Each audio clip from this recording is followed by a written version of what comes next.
Hi guys, thank you for coming out. I'm going to get right down to it. So each year, about 9 million lives are saved because of vaccines. And vaccines are used to prevent the spread of diseases and infections. And they make the body immune to certain bacteria or viruses. And by doing so, they're preventing the spread of this certain virus from one person who's vaccinated to another. And if you're not vaccinated, the risk is very high for you and for everyone else out there that isn't vaccinated or can't be vaccinated. And now I've spent many hours looking over all the research and gathering the best information to help present to you why vaccines are so important and what's the risk of not actually using a vaccine. Now, the main problem with vaccines and vaccinations is that not enough people are vaccinated and people are afraid of vaccinations. These fears are based on information that is either invalid or just completely flat out false. And I'm just going to try and show you how this information is incorrect and how it's important to do your own research and go to reliable websites and reliable medical journals to find out the correct information and why vaccines are actually really important to preventing spread of disease and all these awful infections. So I'm going to get right into it. The main problem, obviously, is that not everyone is getting vaccinated. But the thing is, not everyone can get vaccinated. So there are people that are immune compromised, like babies that are just first born, and even the elderly, which they're too old and their immune systems aren't quite what they used to be. And so immune compromise just pretty much means that their immune system doesn't work as well as, say, like someone who's 20 years old and has a healthy body that's fighting off many different diseases at once. And so vaccines are a way for, if I'm vaccinated, I can't spread the disease to someone who is immune compromised, like someone that's elderly or a child.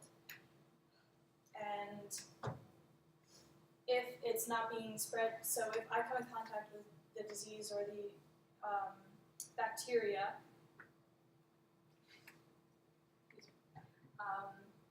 I'm not going to end up passing it on to someone else because I am vaccinated, I am immune to it.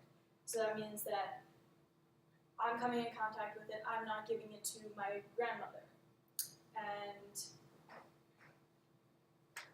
even if like a small amount of people are vaccinated, there can still be an epidemic.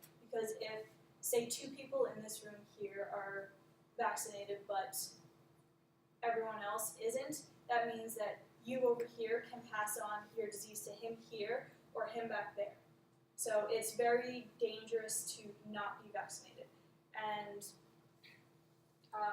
so from the CDC webpage, what would happen if vaccination stopped?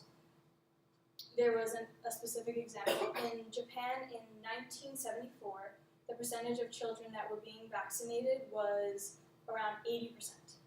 And because of that, there was only, I believe, about under 400 cases of whooping cough, which is what the vaccine was treating for. And 5 years later, in 1979, only about 10% of children were being vaccinated for whooping cough. And because of that, there were about 13,000 cases. It jumped from under 400,000 cases reported to 13,000. And of those 13,000, 41 children died because that number of people that were vaccinating their kids dropped so dramatically. And then, so this case in Japan shows the direct relationship between the number of people being vaccinated and the number of cases of this disease appearing. And this isn't, diseases that are prevented by vaccines and vaccinations aren't just physical pain like whooping cough and going through the illness, but there's also like financial pain because people are not being vaccinated and because of these diseases. So then, let's say in the United States, polio has been eradicated, but in other countries in the world, especially in like Africa, it is still prevalent there, and so if someone were to come over carrying that virus to the United States, anyone that is not vaccinated is able to be infected and could end up being crippled. And that's, of course, painful, but then you have to live with all the financial burdens of taking care of someone that is physically crippled. And then, so UNICEF wrote this article about vaccines bringing an end to certain viruses and diseases like smallpox and tuberculosis and hepatitis. And they said that there are an estimated 16 million deaths each year that can be prevented because of vaccines. And because people don't vaccinate and are afraid of these vaccines, they're jumping to conclusions and not vaccinating their kids, and then their kids are dying, or they're dying themselves. And then from the procon.org website, their page on vaccines, they estimated that there was, in 2008, there was an outbreak of measles in San Diego, California. And it cost the state around $125,000. So then so these problems are because people are not getting vaccinated, but why do people stop getting vaccinated? Is because they're afraid of what's in a vaccine and what a vaccine can cause. So vaccines have a couple of ingredients, preservatives and enhancers that are important to make the vaccine function better and be more effective in creating immunity for these diseases. So there's aluminum is used as an enhancer. And then there's formaldehyde, which you have heard of. I'm hoping you've heard of formaldehyde. We use it when we're dealing with dead bodies or preserved specimens. And then there's also thimerosal, which is just a mercury-containing ingredient, and mercury, as most of you know, is also not good for you to be ingested. And this information can also be found in the CDC's webpage, Ingredients of Vaccines. And then vaccines, it's also possible that vaccines can cause an allergic reaction, so you have to make sure that if you have an allergy or if your kid has an allergy, that you're checking the ingredients and making sure your doctor is aware of these allergies before you're getting vaccinated. And then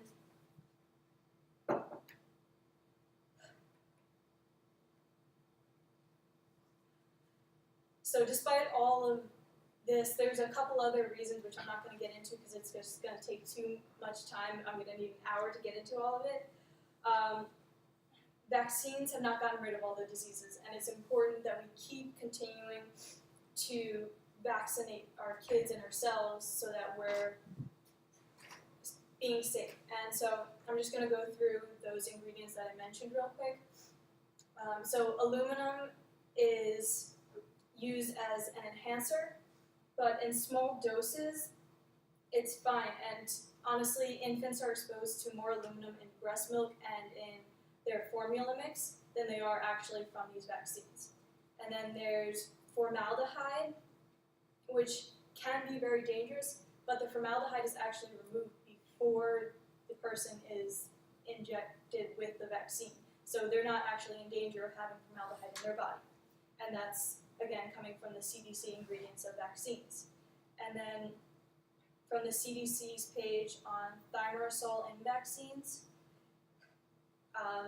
it talks about how mercury is, this type of mercury-containing item is actually not, it can be removed from the body, so it's not the dangerous type of mercury that we have to worry about when ingesting like fish.